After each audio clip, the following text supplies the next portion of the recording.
Good afternoon, Africa. Good afternoon, African Confessions. I am back with another episode. There is a message that I want to share with you guys, and the message reads like this. Hello, Brother Nashi. How are you? I have a short confession to make. It was in the year 2010 when I traveled to South Africa looking for a better opportunity. When I arrived in South Africa, I didn't know anyone. I didn't have any relatives staying in South Africa. So I was just sleeping in the street. Then one night, I met a man who told me that he was in the business of making these reed chairs. This guy was very rich. I met this old man on one particular night. Then he asked me where I was going because I was just walking around the taxi rank. That is when I told him my story that I was coming from Zim and I was currently looking for a job opportunity. He also told me that he was from Zim even though he was fluent in the local language. This guy knew a lot of taxi drivers. That is why we were able to sleep at the taxi rank. Even though this guy was so rich, in his pocket each and every day there would be thousands and thousands of rands. I don't know where he was getting the money from, but each and every day he was always loaded with money. What surprised me about this guy is that even though we were just sleeping at the taxi rank, there was no day where we were attacked by thieves and armed robbers. I still remember that sometimes thieves would come into the taxi rank. They would actually pass us by without even trying to rob us, even though this guy had loads and loads of cash in his pocket each and every time. There was something that I noticed about that old man. Whenever he would ask for something from someone, that person, whether it was a white man or a black man, they would just give this old man whatever he would have asked for. I still remember there was this other trip. He told me that he wanted to go to Messina because back home in Zim, he was quite a rich man. He had taxis that were traveling from Johannesburg, going back to Bulawayo and Harare. On that night, he told me that the very following morning, he wanted to travel with me to Messina, but I was afraid. I tried to tell him that, look, I cannot travel with you to Messina because my papers were not okay. I was afraid of being deported. But he told me that everything was going to be okay. So me and him, we traveled. But along the way from Johannesburg to Messina, my heart kept on beating very fast as we were looking at the roadblocks along the way, because I just thought that this was the end for me. I was never going to be able to return back to Johannesburg because there were operations all along the way. Even up until today, I still don't understand what happened on that trip, because after he had finished sorting out the papers for his taxi that was stuck at the border, we then hitchhiked this private car that was also going to Johannesburg. When we arrived in Johannesburg, that guy who had gave us a lift actually said, you know, this was the most surprising trip that I have ever had, because what will happen is that when cars were being stopped at several roadblocks, his car will just be given a go-ahead not to stop. He was never asked for a license or for anything, but there was a huge operation along the way.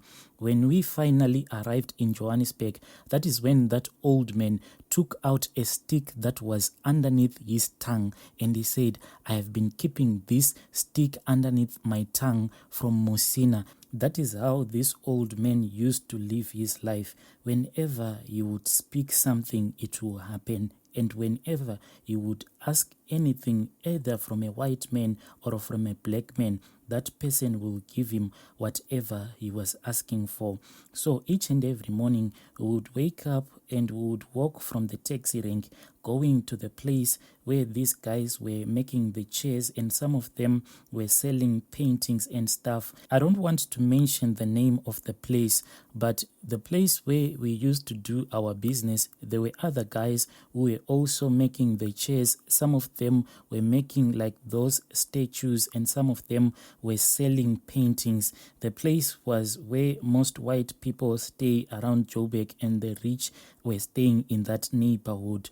So this guy will be making the chairs, but no one was buying the chairs that we were making. I noticed this after a few months because we would go for days and days without selling a single chair. But this guy, he had money in his pocket almost each and every day. Sometimes he would walk around with money in his little bag, but there was no one who would attempt to rob him. You know how Joburg is like. But this guy, he would walk around with loads and loads of cash in this small bag that he had all the time.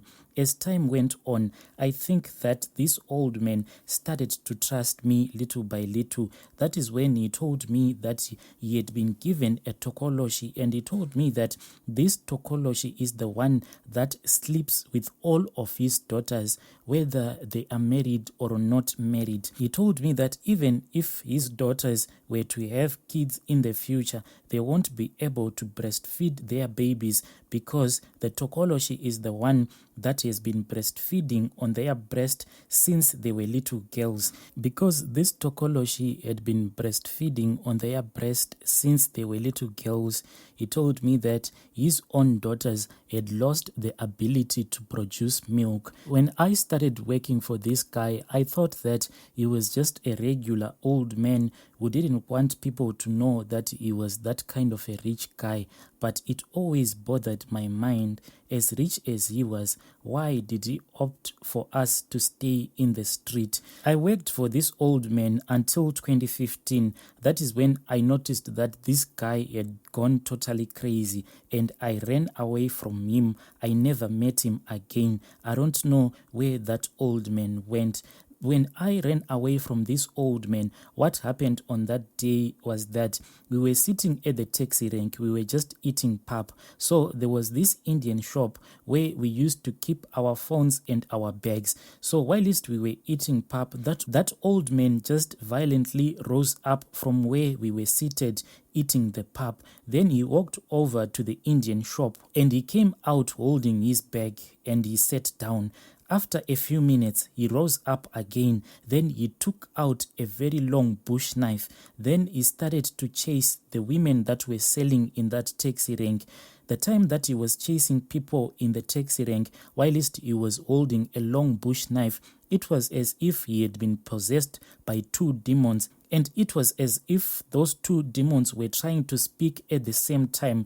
The things that he was talking about didn't make sense. It was as if he was having an argument on his own, because there were two voices that were coming out of his mouth. The other voice was like, "It is time for blood." Then another voice was also coming out of his mouth, was like, "No, it is not time to shed blood yet." When I saw everything that this old man was doing, I ran away and I never looked back again. Then one day I met this other guy who used to sell his paintings at the place where that old man was selling his chairs. He told me everything that happened to that old man. He said one day when they were just sitting having a conversation selling their stuff, then that old man just stood up and he ran and he sat in the middle of the road. Then he started smashing cars that were passing by. People started chasing after him, but no one was able to catch up with him. That guy told me that it was as if a demon had possessed the old man, because he ran so fast and no one ever saw him again. So I don't know if this guy still has his shops that were in Zim, and also the taxis that were traveling from Johannesburg going to Bulawayo and the capital city. My brother, this is my own story. Please, you can share it with the rest of the world. Dear listeners, right there was a story that I received, hoping that you were able to understand this confession. Please let us talk about it in the comment section. I'll be back with another episode.